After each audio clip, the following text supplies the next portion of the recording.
Welcome back to Commander's Call, your home for astute observations of the Washington Commanders. Today, we are joined by my friend P.W. McDonnell. He is a draft analyst for the Commanders for Stadium Rant HQ. You can find him on Twitter at BirdNoseBall. That's B-U-R-D Nose Ball. P.W., thanks for joining us. How you feeling today? Good, man. Thanks for having me on. Absolutely. Ben, how you feeling? You ready for the draft? I think we're all just ready for something to happen with some value, get out of this dead period and into some things to talk about. For sure. So I have the RAS score website pulled up. Everybody, relative athletic score. We know that Adam Peters is a big fan of guys that are super athletic. And we've had some pretty awesome scoring players in the RAS department this offseason. Some guys that haven't tested, like Ruben Bain, his RAS score is not, I couldn't find that, but probably maybe better that he didn't do an RAS score because, with the short arms and everything, I don't know how well he would have scored there. But Ben, why don't you lead us into our positional needs and where the Commanders could be looking in the middle rounds to late rounds this year in the draft? We're going to highlight and focus on everything after pick 7 because I feel like most of the highlights this year that I go around YouTube and listen to podcasts most of the time, we're talking about pick 7. So let's talk about pick 71 and forward. Ben, why don't you lead us off with our positional needs? Yeah, I think a lot of people are suspecting that 71 could be a spot to take cornerback. And really, I think cornerback and wide receiver are really those two prime positions for that spot because it seems like there's a good depth in that second to third round. And you see a lot of names thrown out. Obviously, we had a visit with Dalen Everett, Keontae Scott from Miami. I don't know if we'll make it that late, but maybe if there's a couple sleeper guys that you could pick out that you think could be there at 71, maybe some good value that people may not know on their mind yet. PW, who do you think some people are that we could be targeting at 71?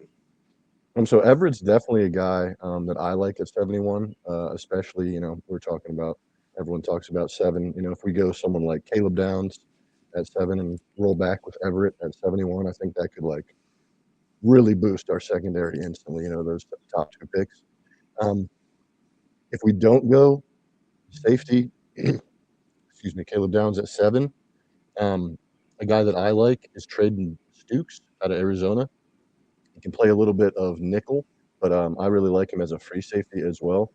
I think he actually scored really well RAS.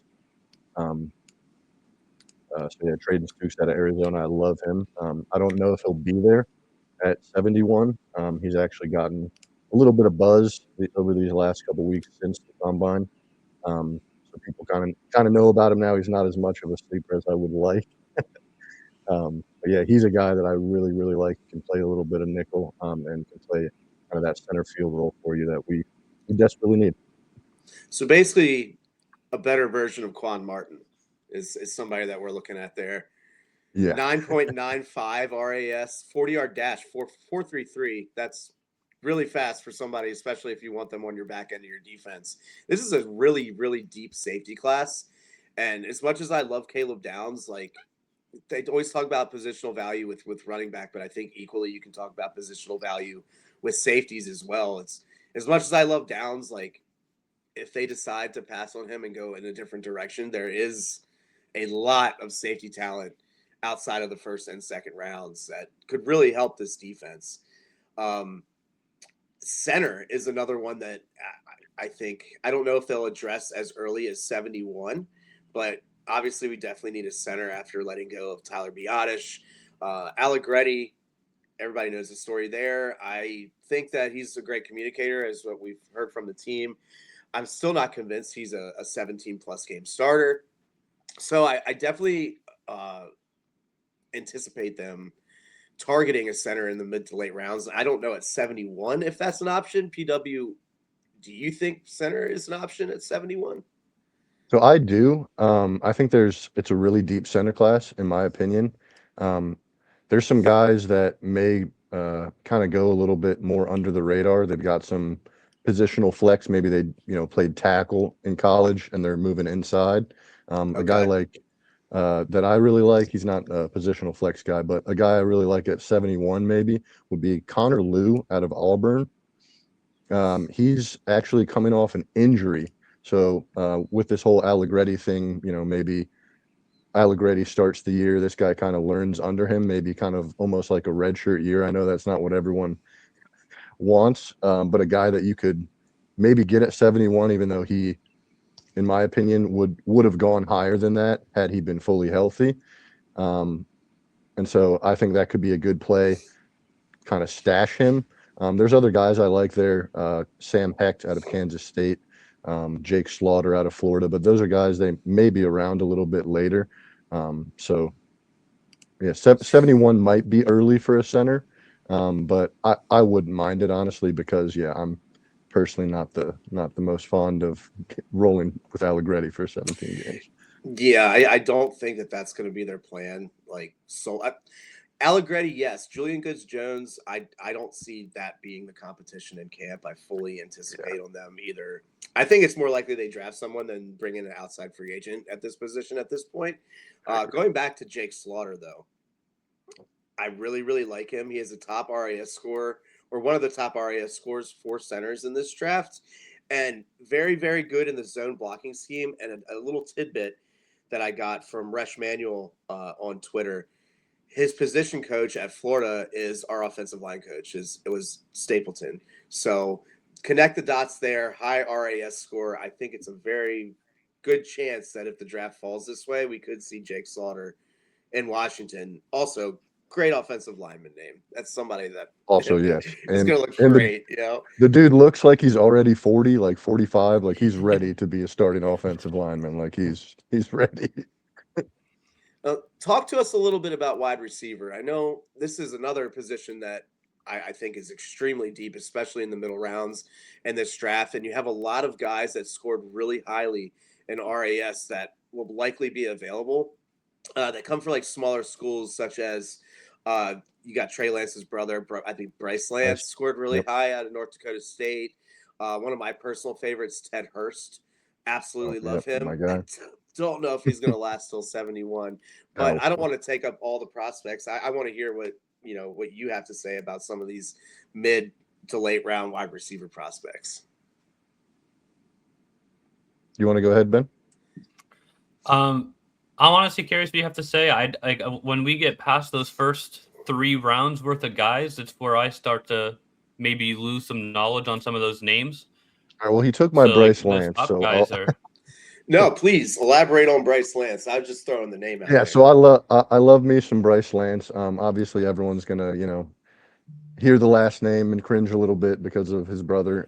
But he's obviously not his brother, different position. Big, fast receiver. Something that we've obviously been missing in Washington for a long time. We did sign De'Ami Brown, for that down the field speed role. But I think Bryce is a guy that could come in and really challenge for that wide receiver 2 role that we need. I think he's 6'3", about 210 pounds. Let me see what the testing was here. Yeah, 4.34 in the 40. So burner, a guy that can really just stretch the field for us. With Terry getting up there and dealing with the injuries last year, we really do need somebody that can grow into a feature role opposite him. And I think Bryce could be one of those guys. I do like a lot of these guys in the middle rounds. I don't know if 71 would be good for some of the guys that I'm looking at here, but another guy that I really like kind of in the later rounds, just kind of under the radar, is actually a Division III guy. His name's Tyron Montgomery out of John Carroll. Oh yeah. He so that's the same school. I don't know if you guys remember, but London Fletcher was John Carroll back in the day. So Division III guy, and he actually has only been playing football for I think 3 years. Former basketball player and just dominated Division III. I think he had. Let me pull the stats up to be correct here. John Carroll amassed 176 catches for 2,599 yards and 32 touchdowns in 2 seasons. Wow. So this guy obviously was a little he should have been playing at a higher level, but he just didn't have the experience. He's not the biggest. He's only about 5'11", 190. And so that's why a guy like Bryce Lance, I kind of lean. I want a bigger guy. We don't really have that guy on our roster right now. Yeah. I think the biggest guy we probably have, Luke's 6'2" ish. Yeah. Luke and Traylon Burks, I think. Traylon, Burks is probably Traylon's around got that some size too, exactly. Yeah, and if you count some of those practice squad guys like Jacoby Jones and Ja'Cory Brooks, and I Brooks, think yeah, Nick Nash Ja'Cory's are bigger. all like 6'2". Nick Nash is bigger as well, 6'3", yeah. So, and I actually like but not Ja'Cory any Brooks top and of the Nick roster Nash guys. last year. Yeah, nobody top of the roster, yeah. Nash was getting a lot of run before the draft. Like he was getting. I honestly like missed that signing when they brought him into the practice squad. It was like late December, I think. Yeah, I think he was originally on the Falcons for a little bit. Yes. I want to say he was on their practice squad or something. Yeah, like I believe he signed with them as like a priority free agent. Yeah, I loved him and Ja'Cory Brooks like pre-draft last year. Those were two guys, again, bigger body guys. So I kind of have an archetype that I'm looking for. I want to find a bigger body guy, and I think a guy like Bryce Lance, a guy that's later rounds that maybe not a lot of people are talking about is Josh Cameron out of Baylor.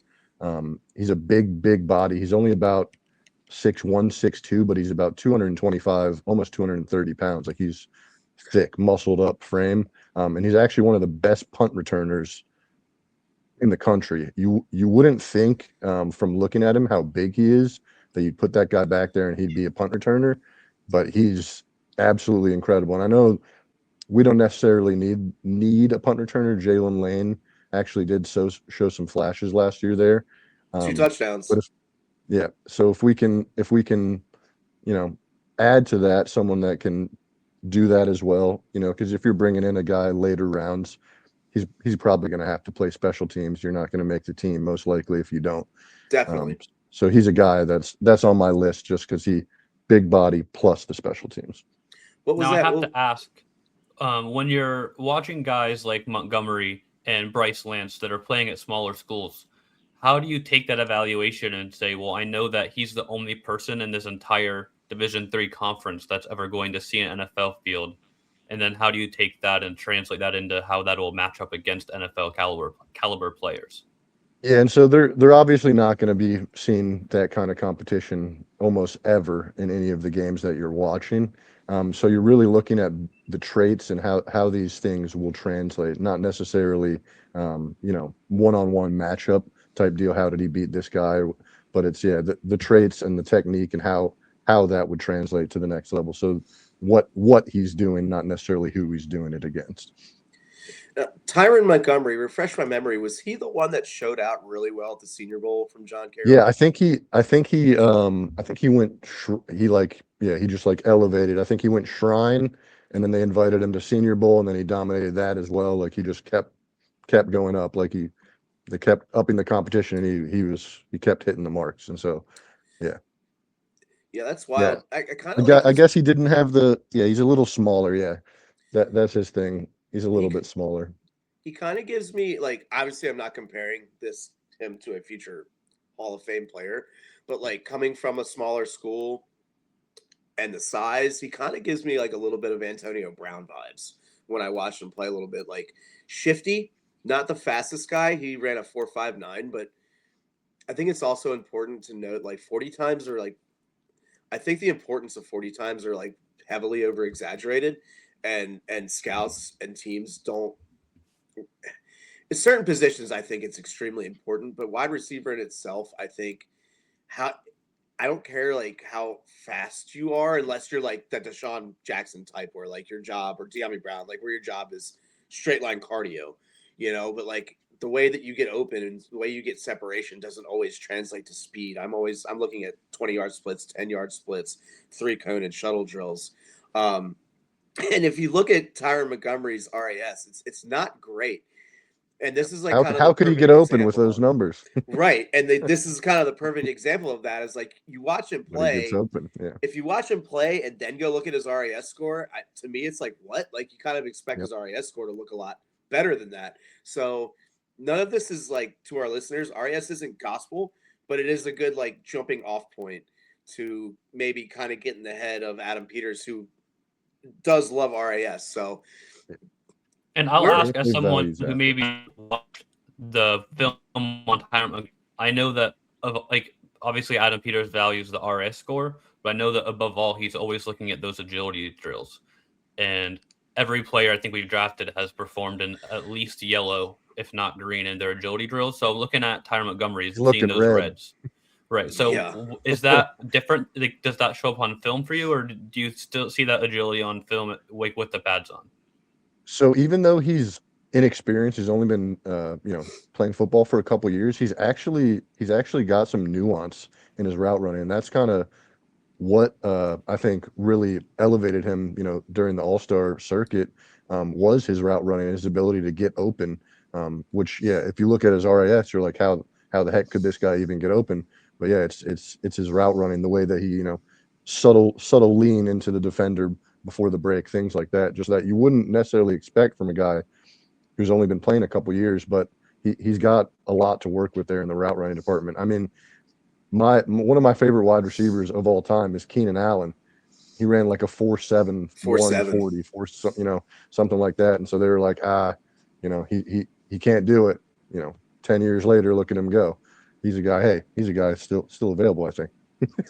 Was Keenan Allen drafted or was free he agent. undrafted? He was undrafted free drafted. agent.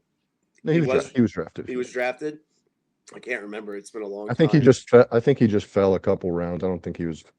Let me check actually. Yeah, I'm interested to know. Third round. That's my guess. Third round. You look at his body type too, and you're like, if he's not athletic, like how is he going to get open? But like he's one of the best, like nuance. Third round, 76th overall out of Cal. Yeah, fell due to a PCL injury and slow 40-yard time. There you go. 6-time Pro Bowl. Very, very solid player. I appease me a little bit. I want to talk about Ted Hurst, and I want to hear your thoughts on one of my favorite prospects in this draft and who you would compare him to. Because I have my comp, but I want to hear how you feel about him. So I'm ridiculously high on Ted Hurst. You've probably seen my tweets and things. I've got him in the first round. First round. First round grade for Ted Hurst. I think he's George Pickens without the head case stuff. Yeah. That's my comp for him. If you look, a little deeper into his profile, he's multiple time academic, like All-American, like he's in the classroom, team captain, all that. So it's like the stuff that you were kind of questioning with Pickens, is he going to work hard? Is he, good teammate, things like that. I'm not going to worry about that at all with Ted Hurst. Another thing, just kind of like we were talking about with Tyron Montgomery and with Lance, it's a lower level of competition. The big question is, if he was so good, why didn't he transfer out? He had the opportunity, I guess, before this past season to transfer, but stayed at Georgia State and had his best season. So I really like him as a deep threat as well. Big body again. You're hearing this over and over with me with the receivers. I want a guy that's got some size to be able to win over the top, contested catches, be a threat in the red zone. That's something other than that. The one amazing Terry year that we had, Terry's kind of struggled to get in the end zone, other than the big year. So I think we need somebody that can dominate the catch point, dominate in the red zone, and just be that go-to guy. And I think he's a guy that's got wide receiver one ability. Yeah, you watch him play, and he looks like I personally watch him play, and I'm like, he should have played against better competition. Like I think that he would have succeeded. I don't see him lasting to 71. I think you have a first round grade on him. I think he has first round talent. I think ultimately we see him go in the second round, sadly. Second round, yep. Yeah. Yep, no, I agree. Unless we can, somehow pick up a second round pick and make him a priority. This might not be a guy we see, but someone I really wanted to highlight because probably one of my favorite prospects in the draft. Every time in these mock draft simulators, when he falls, I'm like, I have to pick him, but I don't think he'll be there. Yeah. It's like if he falls to 71, I'm running that card up. Every year I fall in love with a few players and they never end up being on my team. And it makes me sad because I fall in love with them, and I want them on my team, but it never happens. So I'm kind of trying to manifest a situation where we could see Ted Hurst on this team.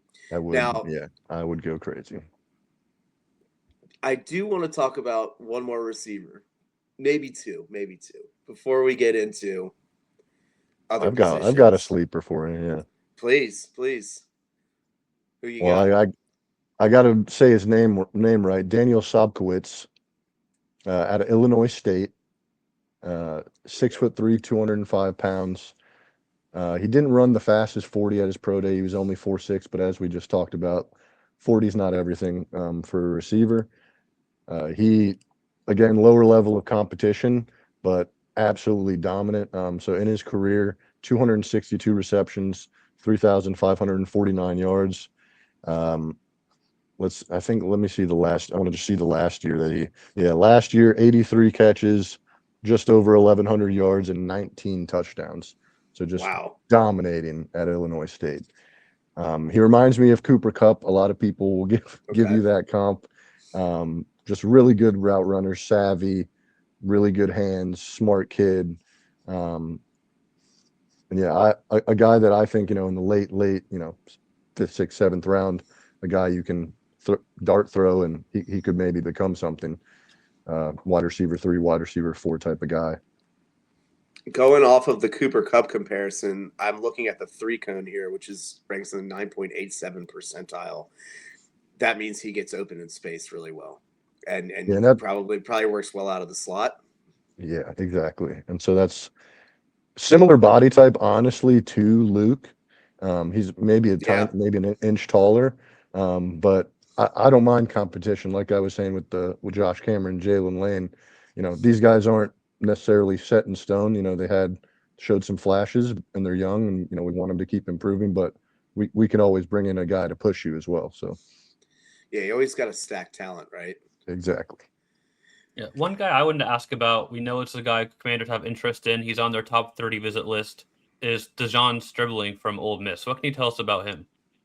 Another big guy. And he actually, I think he tested pretty well too. I think he ran 4.3, if I'm not mistaken. Yeah. 4.36. I think he's a guy that is just not getting enough love, especially when we get into the middle rounds. Just a name that probably should be getting some more buzz. Comes from that offense where a lot of people, you have some doubts about how's it going to translate. They don't always, AJ Brown translated pretty well, obviously, but DK Metcalf has, had some of that route running trouble. More of just an athlete playing receiver. So where does Stribling kind of fall on that? Is he more, can he develop, or, will he just kind of be that freak? And we got cat fighting. I kind of wonder, I don't know where he was at in college, like what class, but I feel like if he would have stayed in school one more year, he would have raised his draft stock by a lot. Yes.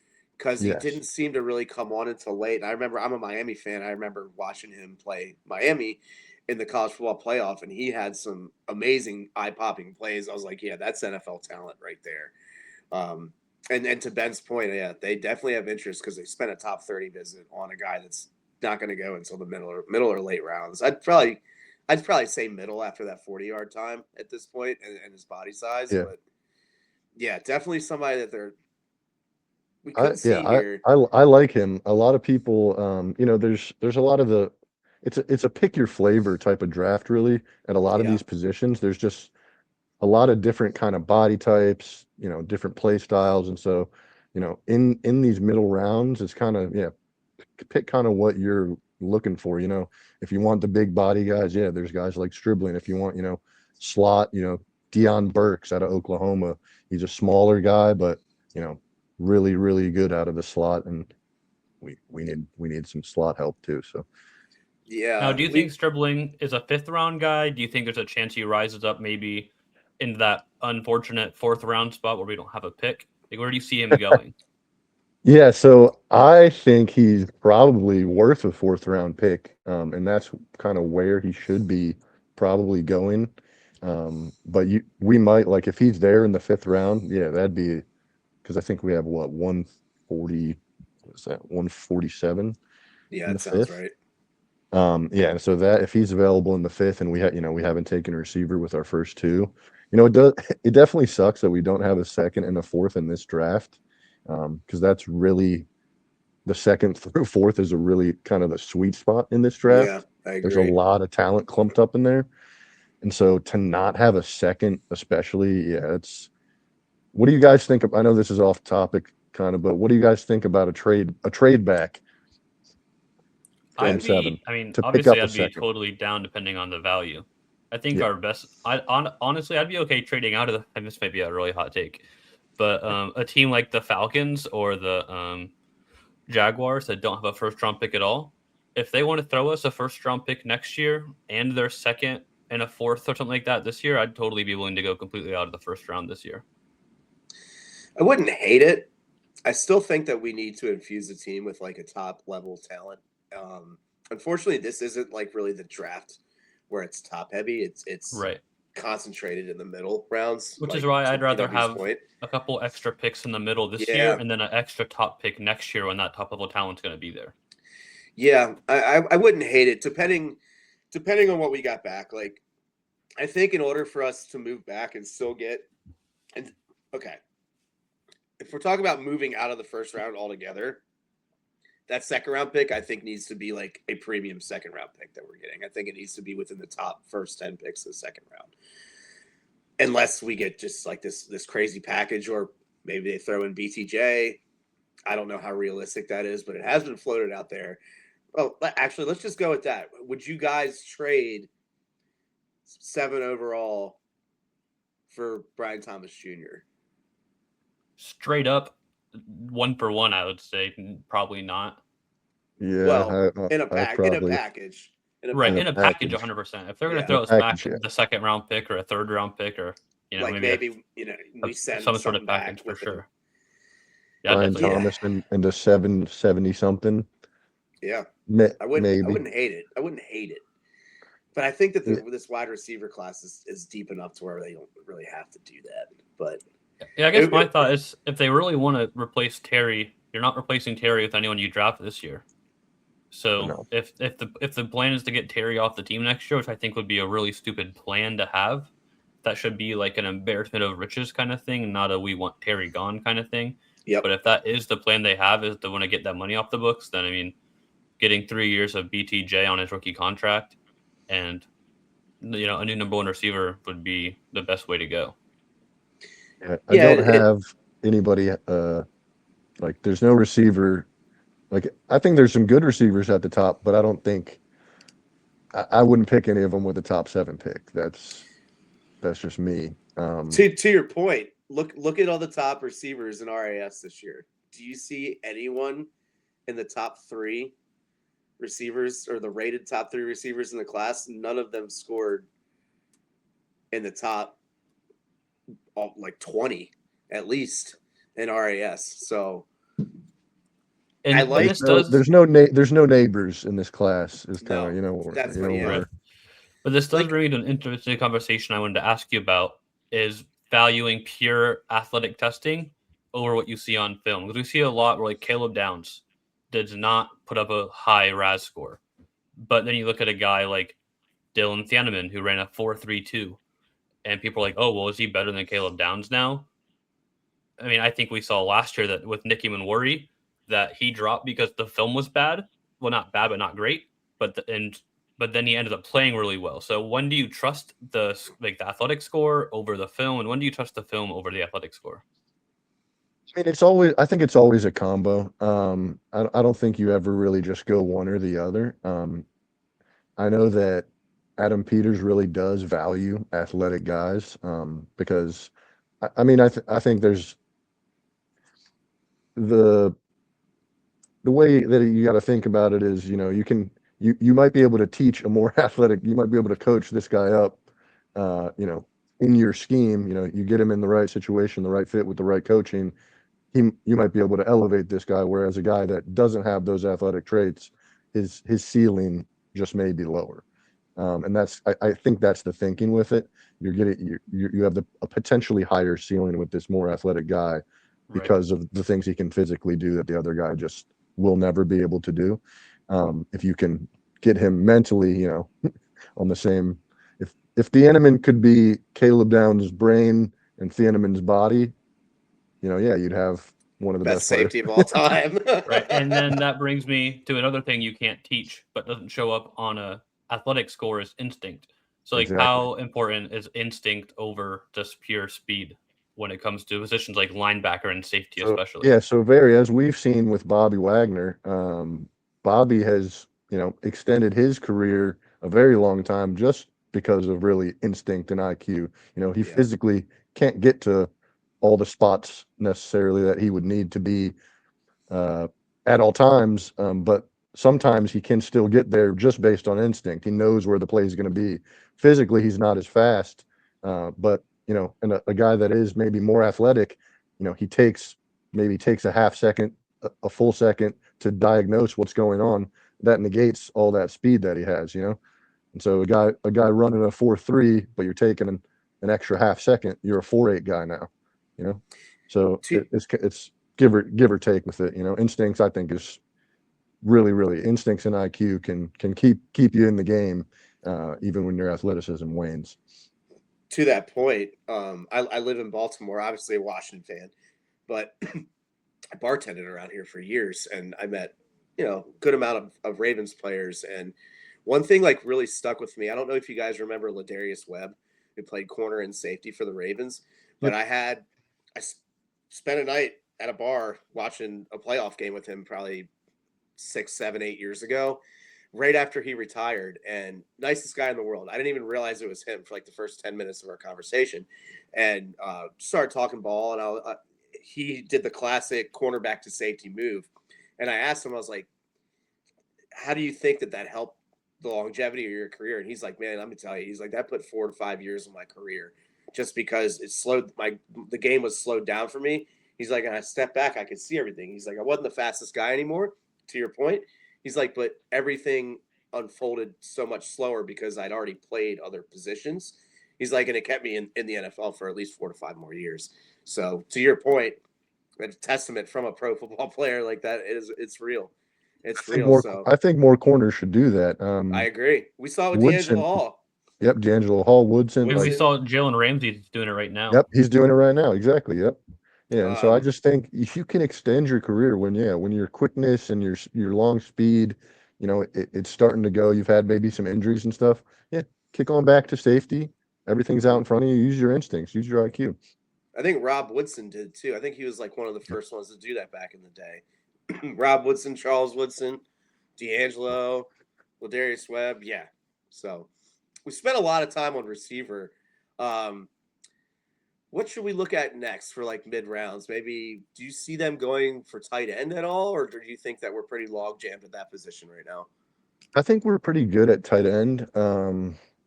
That really, I mean, honestly, a lot of it depends on what happens with Sinnott this year. Yeah. Um, it's a big year for Ben. Uh, I don't think, at least at this point, we're bringing back Ertz. I know he's recovering.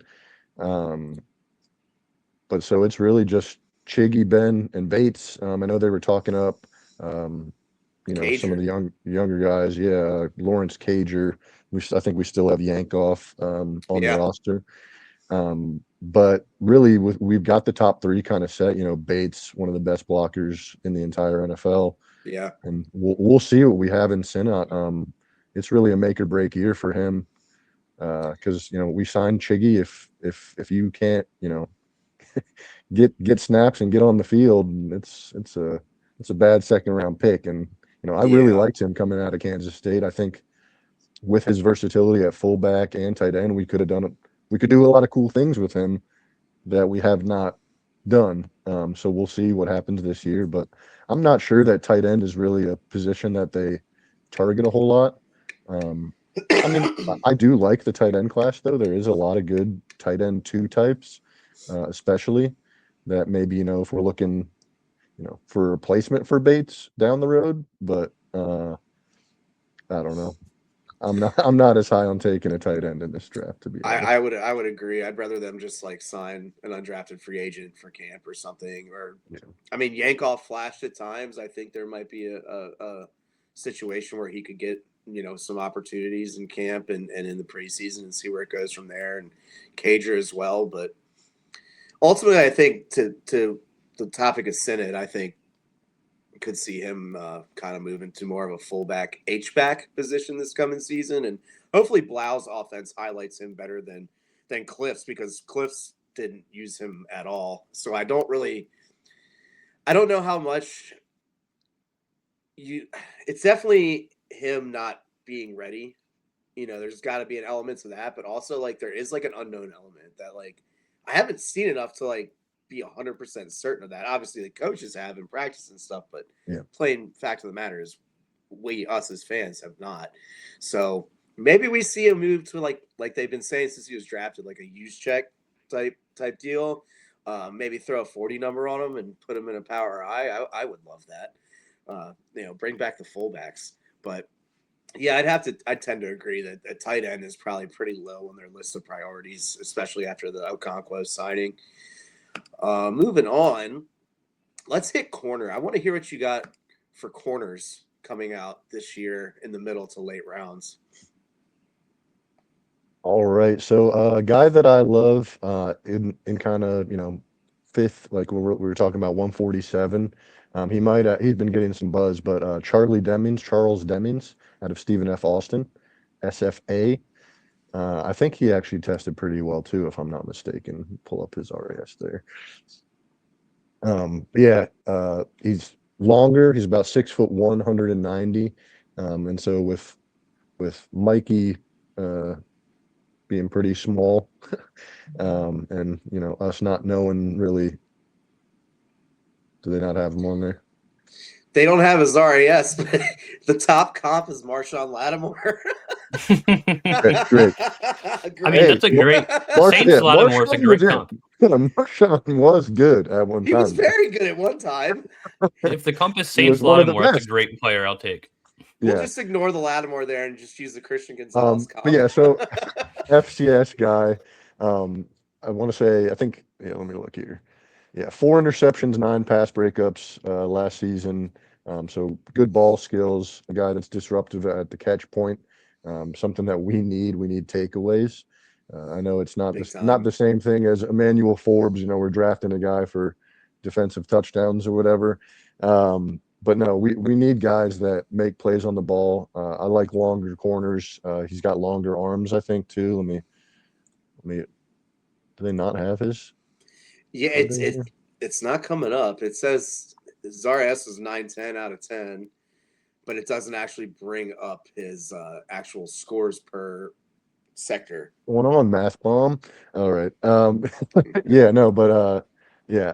So he's a guy that I look at. There's actually another Toledo corner this year, not Quinyon Mitchell level. Obviously, he's a later round guy. His name's Andre Fuller, but another big corner. He's 6'2", 200 pounds, and a guy that's been getting, he's been steadily climbing up in these later rounds. A guy that I think he'd be a nice addition. I know we added to the corner room. We added Weatherspoon. What's the guy from Detroit that I'm blanking on? Eric Armstead. Amik Robertson. Yeah. Eric. Yeah, you were thinking Amik. Eric. Yeah. Freudian slip. Yeah. But yeah, exactly. Andre Fuller. I think he's kind of flying a little bit under the radar. He's an older prospect. I think he's 6-year senior. Began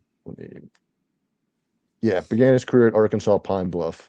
But yeah, transferred to Toledo, and Toledo's kind of been DBU over the last couple seasons. They have. They've got a safety this year, EMW, who I am very high on as well. He will not be there at 71, so he might go in the first round. He's a first round grade for me. Yeah, so I do not foresee him being there at 71. But yeah, Andre Fuller, definitely a guy that I like in the later rounds to add to our cornerback room. I just think we need help, man, in the secondary. Amos, I love Amos, but obviously he got hurt last year. And then Mikey, we're hoping for a bounce back. I think, new scheme. Maybe we can figure something out there. Figure out his real position somewhere. We can just put him and keep him. Yeah. And he can get comfortable and get confident again. Because I loved Mikey coming out, and I still think he has the potential to be a really good player in this league. But it was a bad year last year, and so I don't think we're exempt from adding to the cornerback room. I think we need to do it. We added some rotational depth this offseason, but nothing that would stop us from taking a guy at 71 or any of these other picks either. So yeah, I think when you look at the cornerback position, there's 4 guys that are very obviously going to make the roster, and typically teams keep 5. So you have the 2 young guys in Sainer still and Amos, and you have the 2 veterans with Witherspoon and Robertson. And to also split it, you have 2 big guys and Spoon and Amos, and 2 kind of smaller slot archetypes in Sainer still and Amik. So I feel like that cornerback 5 spot is a prime position to take a late round flyer on an athletic cornerback with upside to kind of round that room out. Probably a bigger guy, I'd imagine. I don't think you want 3 small guys in the room. And kind of off that point, a guy I've seen getting a lot of buzz lately is Washington corner Ephesians Prysock. This is a crazy name, dude. It's a crazy name. Great name. We got to give him a nickname if he's drafted. We can't be calling him Ephesians Prysock all the time. He's huge. He's the type of guy where I'm saying his full name every single play he makes. Ephesians. Carlos Rogers. Oh my God, that's his comp. We're gonna go with the Patrick Surtain right underneath of it. Yeah. But look at the bottom here, Akello Witherspoon, who they just signed last week too. Yeah, lengthy guy. Exactly. That's what I think our cornerback room is really missing is length. I think it's the weakest position group on the team right now, personally, even more so than wide receiver. Because with wide receiver, you go back and Dan Quinn last week at the owners' meetings, they were talking about.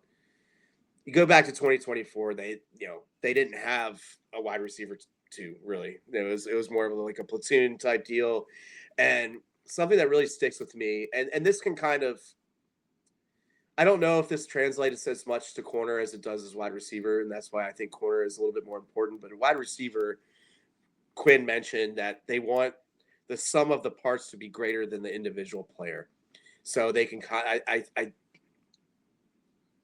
I think that corner is more important, and we really got to get talent in there because I like the Akello Witherspoon signing, but I also don't want him to be like a guaranteed going to make the team guy.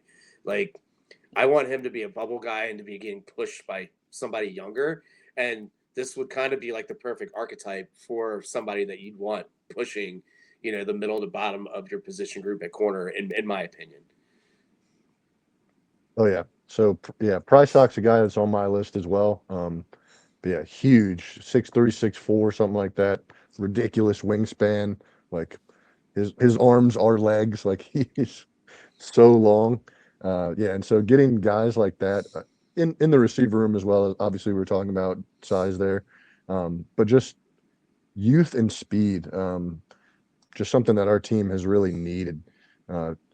At corner and I think at linebacker, which we have gotten faster this offseason with Chanel, with Chase on, and obviously, hopefully, McGee maybe playing a little bit more this season. No Bobby.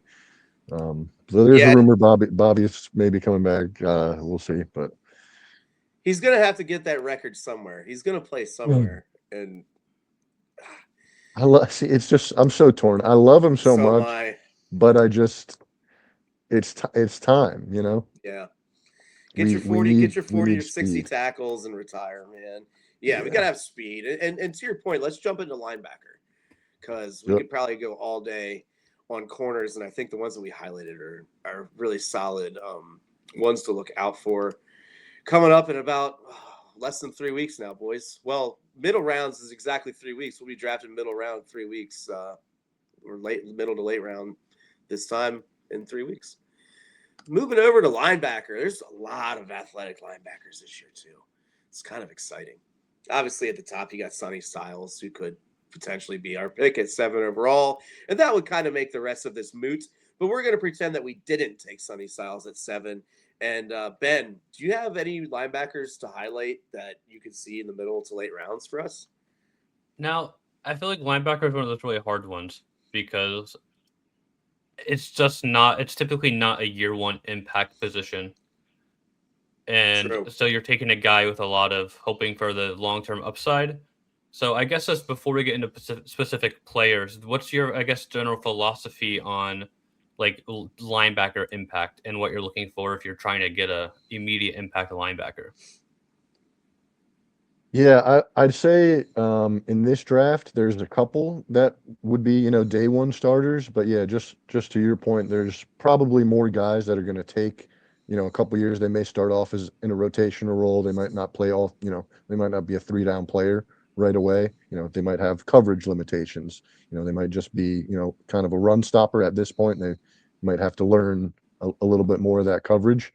But as we were saying with some of these other positions, I think this is kind of a little bit of a pick your flavor with the linebackers as well. There's guys that are a little bit smaller that are kind of more coverage hybrid safety, like a guy like Kyle Lewis out of Pittsburgh, who I really like.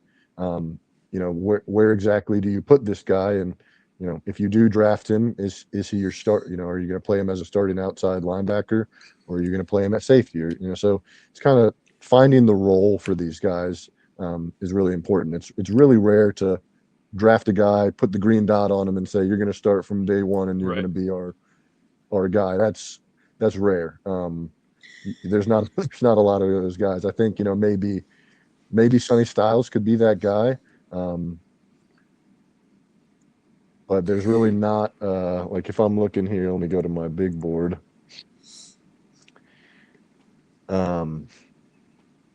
Sorted by linebacker. Because like Arvell Reese, he's a lot of people have him more as an edge, right? Things like that. Especially like when you're going into a new defensive system, like to the point of the green dot. I think that's something that's going to have to like develop naturally or like organically. Like they're not like I think that'd be very not smart of them if they didn't like try Luvu, Chanel, freaking. It doesn't even have to be a linebacker wearing the green dot, honestly. Like, say they take Sure. Caleb Downs. Caleb Downs can wear the green dot. But something I think that definitely like has to happen organically, unless you're like signing a like Levante David in like the prime of his career, you know what I mean, and like bringing him on. Like that's obviously going to be your green dot. Like when they brought Bobby Wagner in, like obviously going to be your green dot, whether he was athletic enough to do it at the time or not. Kind of back to our point of like smarts and stuff. Like you need a guy Exactly. that can see the whole field and communicate. I mean, look at what they said about Allegretti. Like they need communication. But yeah, back to your bid board. I was just trying to get you time to get it pulled up. Yeah, no, and it's to your point. Yeah, it's like, are you going to trust a rookie to do that? So like thinking maybe back last year, like who were the best linebackers? So Carson Schwessinger out of UCLA was arguably the best rookie linebacker last year, and I think he was a second round pick. He wasn't. I don't think Yeah, he he was was. the I first think he one. was the first pick in the second I round. think he was Second pick in 30, the second. 33rd. Yeah, 33rd. There you go. defensive Yeah. rookie of the year. Yeah, and so it's it's rare to find a guy like that. I like Jacob Rodriguez out of Texas Tech. I like think him a that's lot. kind of my comp for him is Carson Schwessinger, and so he's a guy that out of all these guys maybe might be able to handle that. But I just don't think that's a lot to put on a rookie linebacker's plate.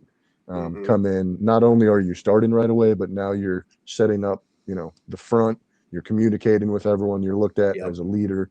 It's just that's a lot for a 21, 22-year-old kid coming in. I'm the leader of the defense now. Look at me. I've got it all. That's tough. Now, do you think where Washington currently stands right now, do you think that they need more of a thumper style linebacker, or they need more help in coverage with linebacker? Both. Yeah. The linebackers we've got now kind of have more pass rush upside. Luvu, Chanel, Chason, Owe, they're all outside-ish linebacker pass rusher kind of guys. Luvu and Chanel are the ones that, we could maybe see them working. They're the most inside like guys, but even them, they're not I wouldn't say they're traditional inside linebackers, you know, like a Bobby Wagner was. But I don't think that the day of the two down thumper, I think is passed us by. I don't think that's as much of an archetype that people are looking for anymore. You want a guy that can stay on the field, that has some coverage ability. And so, you know, a lot of people love a guy like CJ Allen out of Georgia, you know, great communicator, a guy that could wear the green dot and things like that, but liability and coverage, not the best necessarily athlete. But yeah, he's the classic two down thumper kind of guy. But there's just a lot of different, you know, molds. I'm looking at my big board here, and one of the comps I've got Jake Golday out of Cincinnati linebacker. My comp for him is actually Leo Chenal. Oh, So wow. he's a bigger linebacker. I want to say he's 6'3", big, long, got some pass rush. But yeah, it's linebacker's a tough one. There's some guys that I do like in the middle rounds, but yeah, they're kind of more tacklers, run defenders. They kind of have some coverage limitations. And our defense has enough coverage limitations, and so I Yeah. think getting a linebacker that can cover that'd be really really really nice. You know, not having running backs and tight ends Yeah, running we saw free enough of after that the with catch. Bobby. Yeah, Right. exactly. And It that just almost perfectly leads me into my favorite late round linebacker, who is almost certainly more of a blitzer and not a covered guy, which is Harold Perkins. I just think he's a guy that could fit that Luvu rule so well. If Luvu has a big year and you don't want to pay him, like we think he could have a big year in this system, I just think that Harold Perkins is that guy. Now I do want to ask, because I know that when he was younger, he's had a lot of injuries. He was a projected top 10 pick for like 3 years in a row, and now has seemingly plummeted down into that fifth round range. But a lot of people saw an edge transition coming for him. And obviously at 220 pounds, that is not looking likely anymore. So where did that edge transition conversation come from? And how do you think he is as a true linebacker? yeah. So that's kind of the tough thing. He out of high school, he was really he's kind of like he's an edge, and so that's his thing. And the idea was, I guess, he was going to grow, Yep, um, that's what but I'm he seeing. never did. And so he's basically an edge rusher trapped in a safety's body. Um, but he doesn't really have like safety coverage ability. He kind of gets lost when you ask him to play traditional linebacker, you know, ask him to back up, you know, ask him to drop into zone and things like that. He can play the flats. Um, he's good, you know, he's got some speed. Obviously, there's some green up there in the right. He's got some athleticism, so he can run a little bit. But it's just more of like, yeah, natural linebacker instincts. He kind of, you know, reading and diagnosing and reacting. He kind of can be a step slow. But yeah, as a pass rusher, that's where he kind of shines. But due to his size, he can get negated pretty easily by big tackles. You know, in the run game, he can get just moved out of there. Like, so he can be a liability that way. But it's finding the right position for him. So yeah, like Ben was saying, you know, in a Luvu type role where yeah, he's kind of rushing, kind of being, you know, Tasmanian devil, you know, I'm gonna just wreck stuff. I could see that, but you have to have the right role for him. Yeah, Right. he yeah struggles in coverage Yeah, and I think in my describing opinion. Perkins' weaknesses, you almost perfectly described Luvu in terms of Yeah, an offensive lineman is going you to want him immediately going remove him from the forward. play. But if you can get him on a running back, that running back does not stand a He'll chance of obliterate a blocking him. running back. Yeah, exactly. Absolutely. If he doesn't get swallowed up in the line, you know, down in Yes. the trenches. I look at his RAS right here, and you're right. Like they definitely expected him to grow, and he didn't. He's 6 foot, Yeah, because maybe six foot I one. want to say he was a 5-star He defensive was. end recruit. Yeah, Yeah, he was. And yeah. this He what just jumps never off the did. page to me here. I think this guy is going to be an elite special teams player. I think Yes, that's 100%, really, yeah. 100%. Because And you with a look at fifth his round pick, speed. that's not a bad deal. Yeah, exactly. And so you Yeah, get a no, not at rotational all. guy that maybe comes in, rushes the passer, and then yeah, it gives you special teams. He's a key special teamer. Yeah, I And then 100% agree with that. you can finally let go of ancient Nick Ballore. Oh, that too, yeah. I Hey, like that Nick guy plays Ballard. so No hard, shade. man. Yeah, He plays great, man, but he's not getting that any guy younger. goes so hard. I think this is He the does. last year of his deal, and I think he'll probably retire because he said he wanted to sign Is a he 2-year older than deal me? and then retire afterwards. So Hold I on. think we're only stuck for one more year. How old is Nick Ballard? I think I he's think he's 37. 36 or 30. I think he's my age. He's Oh so yeah, old. he's exactly our age. He's 36. That's crazy. He's still balling though, man. And I That's love that so crazy. he wears like kicker shoulder pads too. That's He's just so out there crazy. like literally using his body. It's I love fantastic. it. It's like pure football. It brings Yep. me back. He ran a 4.8, 4.40, love it. And he's still doing the That's damn funny. thing. I'd be like, dude, don't even record my 40 time, please. Just say I didn't run one. Dude, shout out Nick Ballard, man. Shout out Nick Ballard, man. Defying the freaking odds, dude. Dude, He's Father like when they Time's got signed him. nothing. I remember when they signed him in 2024, he was like one of only like 2 or 3 players that Adam Peters gave a multi-year deal to. And I was like, all right, I can dig it. Special team Hey, out there. that's one thing we haven't had to worry about. Our special teams coverage unit has been elite. So Well, that's a those guys perfect run down segue. That's a perfect segue into I want to wrap it up pretty soon, but I want to jump into kicking prospects, man, because if we had baby. a decent kicker, the last 2 years, we might have had the best special teams overall special teams unit in the NFL, in my opinion. Still have Jake Moody. Jury's still out. I think everybody knows that I'm not a very big fan of Jake Moody, but all I ask for is competition.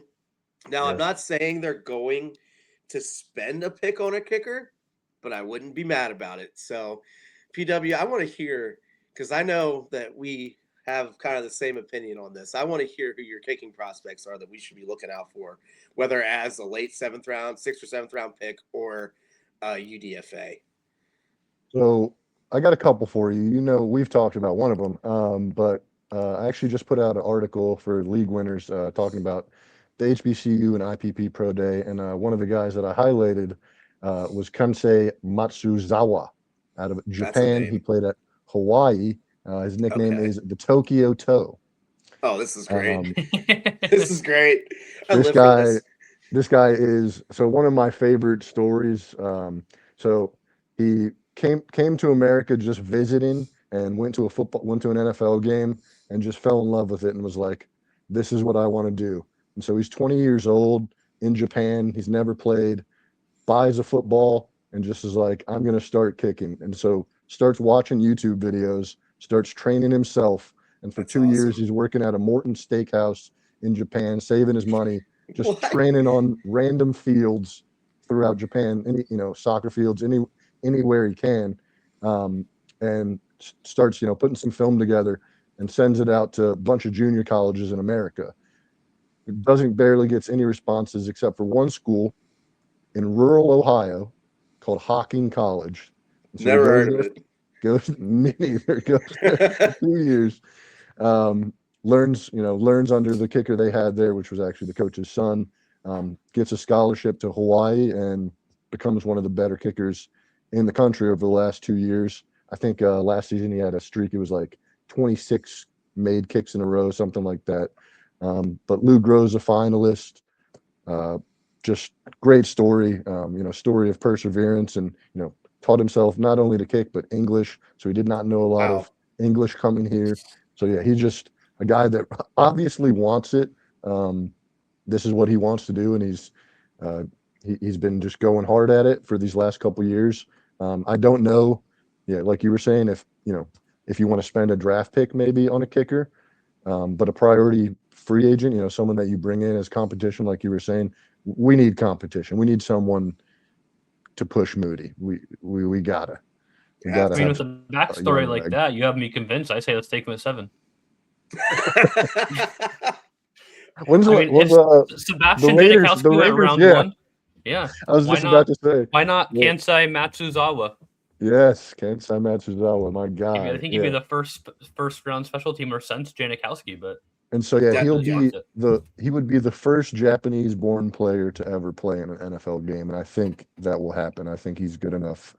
Kickers, it's tough because there's only so many jobs, right? And they rotate and recycle. as we can see, we've got a recycled guy right now with Moody. So Yeah.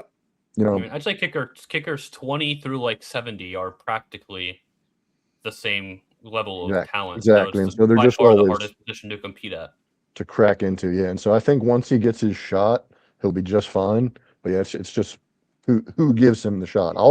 I would love for us to give him a shot. I'd give him a shot right now. I've Let's go. got one more kicker for you. Yeah. Also an incredible name. And he's actually a local kid from Chevy Chase. He played at Florida. But his name's Trey Smack. That's my guy. My guy. Imagine the jerseys, dude. I know. Yeah. So It's the great. biggest, the double-edged sword of jerseys. You know, Smack from 60 yards out to win the Super Bowl. Smack off the left upright. So it's Woo. I It's mean, a hell of with a a name like dichotomy. that, I mean, I think we all wanted the Cheeseman jersey too when he was drafted. Yeah, just because, well, I mean, I have having one hanging Cheeseman up on the over back there. of a what a I crazy have thing to it. have on the Hang on, back of hang a on. jersey. You actually have it? Oh no. No way. Did you have to get it custom? Oh, He you got to signed it sign and too. everything. He gave you a message and everything. He said probably the you're only the only autograph he one ever to signed. ever. Funny story, real quick about Cheeseman. I Dude, got that jersey. Me and my best friend. I got from Japan, and I was going to. It was the Monday night football game his rookie year against Seattle, and I just DM'd him, and I was like, "Hey man, I got your jersey." He's like, "Really?" And I was like, "Yeah." And I was like, "Will you sign it for me?" He's like, "Absolutely. Just send it. Send it to this. Send it to the team facility." And then he DMs me back like 2 days later. He's like, "Are you coming to the game?" And I was like, "Yeah." He's like, "All right, I got the jersey." He's like, "My parents are going to be in this section. Go meet my mom and dad. They have the jersey for you." He's like, "Then come here after the game and we'll meet." And I was like, "No way." So I got to go meet him after the game too. I have a whole picture. I'll edit it into the podcast. That's But so funny. sorry, a little side tangent. Like I felt so bad for him because like none of that was his fault, Like I asked his dad, I was like, "How does it feel to have your son in the NFL?" He's like, "It's absolutely incredible. We had no idea he was even going to get drafted." He's like, "And like here we are." And he was the nicest kid in the world. Like it's the It was nicest so kid in the strange world. too because he was fine as a long snapper his rookie year, and then it's like I guess Ron just felt like he wasn't working on anything, so he like made him change his whole snap. Yeah, made him switch and it. then Yeah, he just that was never so good weird. again. Yeah, that was Like, such a just- weird. Long snapper is one of those positions where once it's like when a lot of like professional baseball coaches will tell a hitter like your swing got you here, don't try to change it. Yeah, Like And, someone's like- jump shot in basketball. Like yeah, Right. like, It's like that. You can see some crazy jump shots of some players nowadays. yeah. But if that's what got you to the league, but if it's going clearly in, it's like working. you don't want to mess with Right. it too much. So it just seems like One bad job. juju. Even if it's not perfect form, even if it's not the prettiest thing in the world, if it's what got you drafted as a long snapper, I don't see what the issue is. Yeah, let's trade up with the Philadelphia Eagles in the fifth round for a long snapper, and then Not only change did the we style of draft snapping. we traded up. Yeah, that We was traded like a Philadelphia fifth and a Eagles. sixth or something like that. Oh my It was god, dude! insane. Yeah. my jaw hit the floor, and like my jaw hit the floor a lot with Ron Rivera drafting. That one like damn near fell off. I think we I've all never tried to seen- cope with the name. We were like, Yeah. well, he's got an amazing name, so He's fantastic. it's Just you see fine. all the time where a player will go at a position that's starting to dwindle, and someone else will trade up real quick to grab the next best guy. Running back makes sense, safety makes sense, but long snapper, because the Panthers took, I think it was like Thomas They took Taylor. our guy. They took Yeah, the Panthers took a long snapper, and we're like, oh crap, the guys, run's we my gotta trade up God. for our guy. coming. The long snapper. There's a right? run Someone's of gonna long take him before we snappers. do.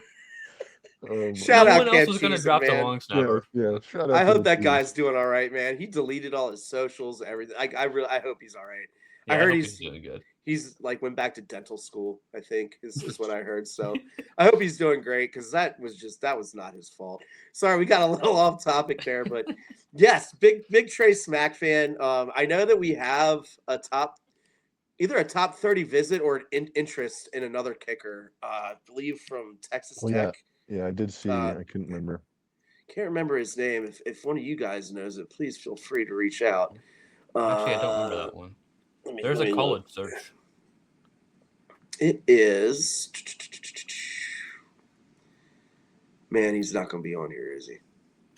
I don't know. I don't remember his name, but they have a visit with a kicker. So They're definitely trying to boost the competition in the room, which again, that's all I've asked for with this. Yeah, that's all we want at every position.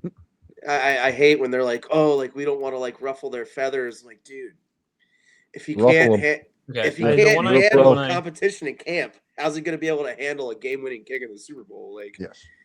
you I gotta. just googled Commanders kicker visit 2026, and the name that popped up was Houston kicker Ethan Sanchez. That's what it is. Yep, good call. Sanchez. I know nothing I'll about write him. I got a new one on the list now. Here we go. Ethan Sanchez. There he You is. said Houston? Houston. Yeah, Houston Houston. Cougars. All right. Yeah, I think they announced like earlier this week that I don't know if it was a top 30 visit or if it was just interest. Yeah, I see it says showing interest. Yeah. RAS doesn't show you much for kickers, but No. pull it up anyway. You know, There's not a whole, that's the thing, man. There's not a whole lot of information that you can get other, you can look at how many they made or whatever, but nobody's charting kickers, you know what I'm saying? except for that one kicker from what was it, Baylor, that ran like a freaking 4.3. I think that's the UTSA kid. UTSA, yeah. He only that's I what don't it even think he was. kicked a field goal for the team last year. Yeah, I think he was like the kickoff specialist or something. Yeah. Yeah, I think he kicked Which is one crazy. extra point. That's so crazy. I know. I mean, it's cool to have a kicker that's fast. I guess you can run like a trick play like once every 3 years or so. But like he could make a tackle, I guess. Yeah, but like at that point, like Jaffer Murphy, that's who it is. They're like, oh well, like he's like a good safety net, you know. If somebody gets loose in kick coverage, I'm like, dude, like, you really want your kicker hitting somebody anyway? Like, it kind of feels like at that point you're screwed. Not really. Well, see, he ran a 4.55, so they have an entire RAS for him. Jeez. But he was a soccer I'm seeing player. some good stats up there. Yeah, 7.03 as a kicker. That's pretty respectable, man. Huge vert. Yeah, I mean, this guy.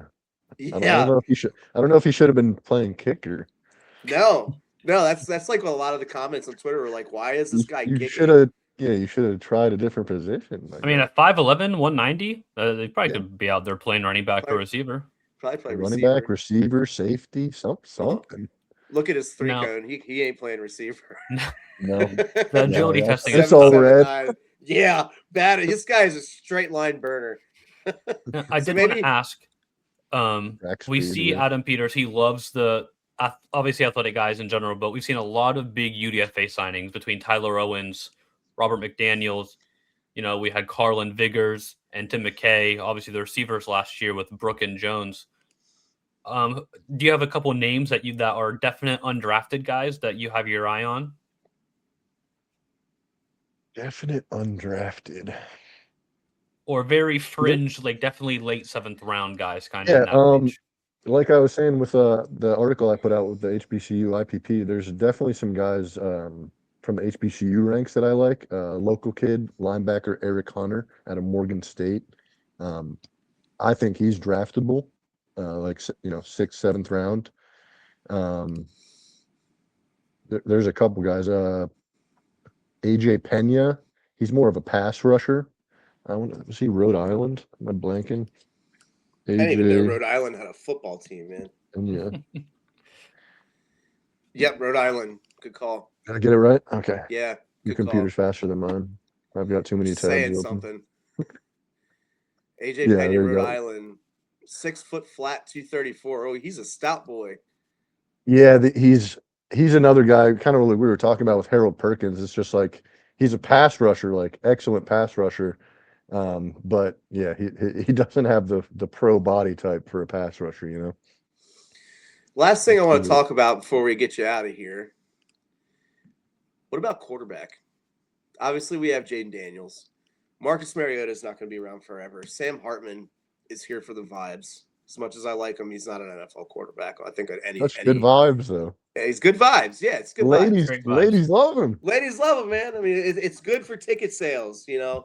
But I think at a certain point they need to sign or draft a late round quarterback to develop into Jaden Daniels' eventual backup. And there is value in doing that in the league, whether it is for your own team or be able to move him eventually for draft picks, as we see in guys like Tanner McKee, from Malik Willis. Philadelphia, Malik Mhm. Willis, blanking on others, but I know Like that Jimmy there's others. Garoppolo, probably the most famous one, honestly. Yeah, Jimmy Garoppolo for sure.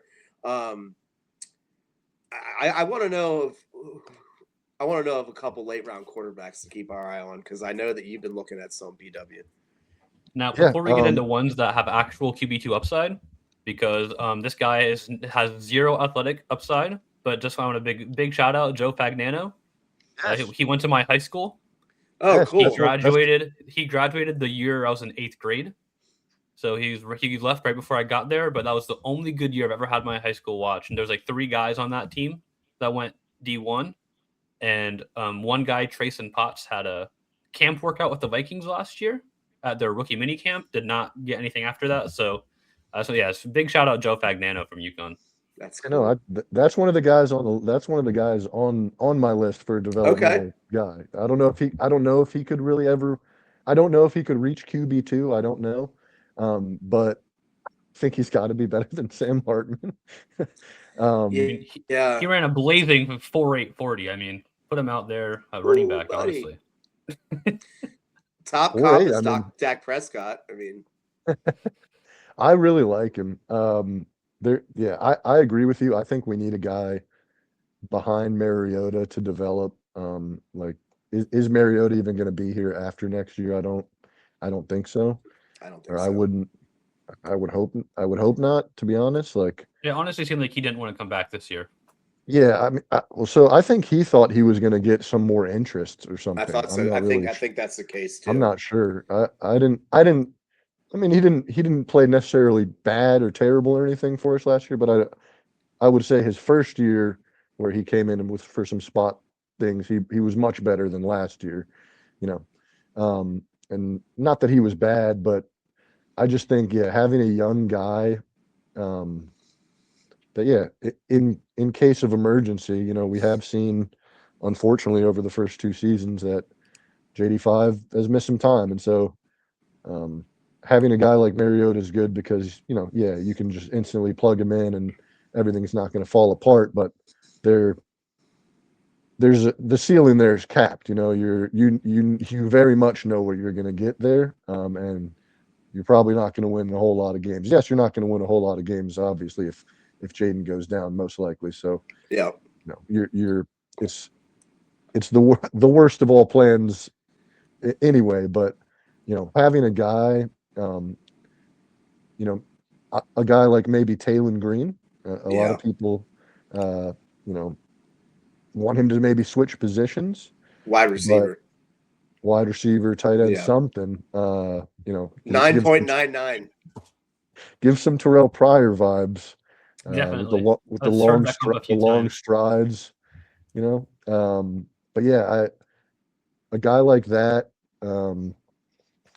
he's not going to play, so sit, develop, learn behind Jaden and behind Marcus, push Sam hopefully out, and no offense to Sam Hartman, but yeah, I want a guy that has a little bit more upside, and that guy with all the green right there on your screen, that's basically all upside. That's all he has. He's super raw. He's got a lot to work on as a quarterback, but athletically you can't ask for anything more than that. He's what they look for. Like, that's Anthony Richardson. He was picked 4th overall.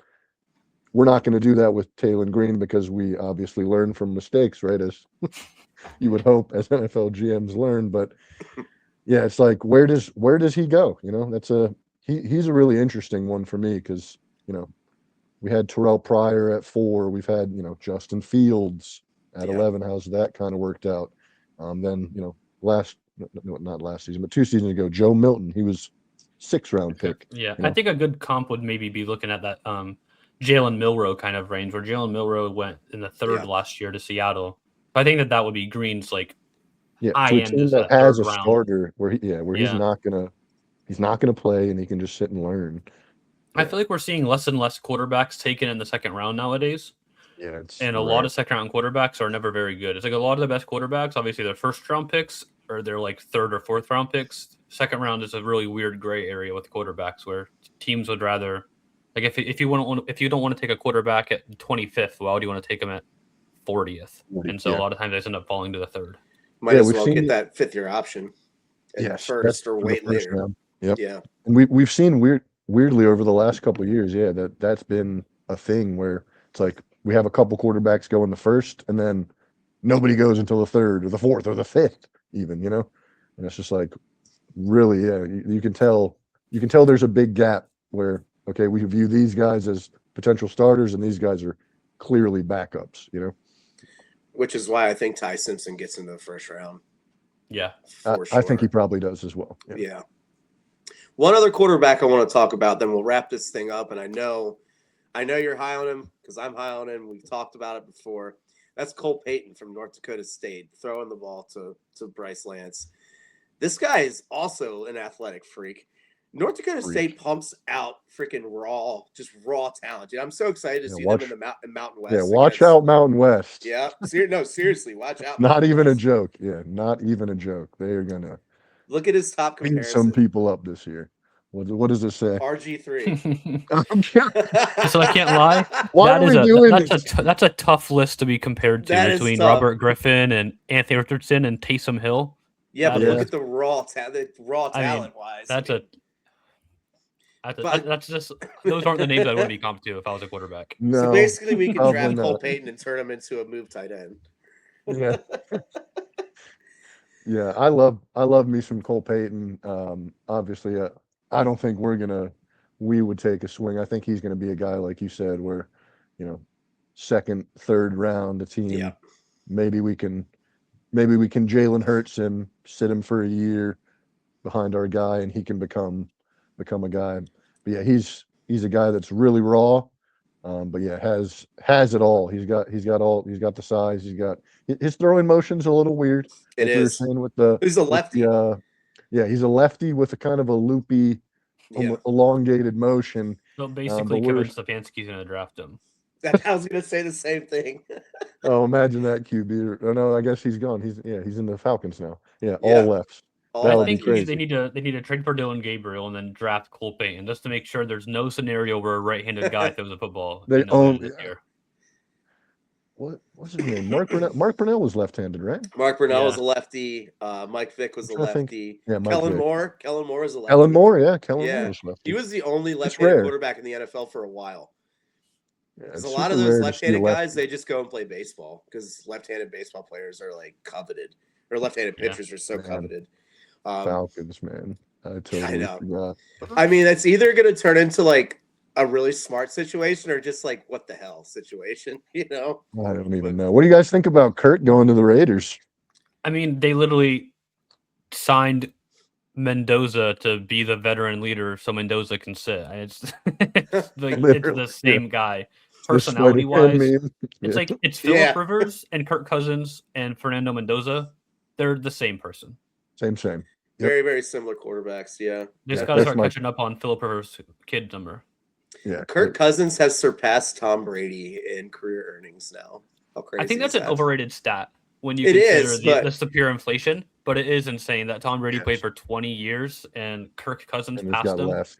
And Kirk has, and no shade to Kirk, we love Kirk, but one playoff win. Shut up. He still has made more money. It's generational businessman. Generational agent. Hall of Fame agent. Yeah, whoever that agent, man.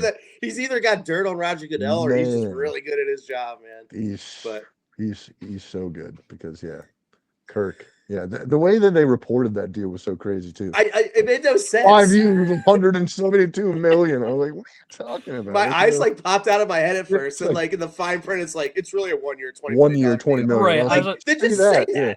Yeah. This guy's not going to be playing on the Raiders until he's 44 years old. There's no chance. Yeah, it's the whole the void year stuff. Yeah. It's crazy, man. But hey, man, thank you so much for joining us, PW. This has been an absolute privilege, and I had a lot of fun. Everybody, please make sure to go follow PW on Twitter at BirdNoseBall. That's BURD for Bird. And make sure to check out his articles with Stadium Rant Headquarters. And if you're a Terps fan, he does stuff for the Terps at League Winners Football. So, PW, thank you again. And I'd love to do this again sometime, maybe post draft, and we'll break down the guys that we got. Yep. Thank you guys so much for having me, man. It was awesome. Absolutely, man. Yeah, It's it was good great see talking to you, man. Yep. Cool. Awesome, guys. Have a good one. You too. You too. And that's all we have for everybody else today, too. So make sure to like, comment, subscribe, and we'll see you next time. Hopefully be back with a mock draft right before the draft starts. So keep your left hand up.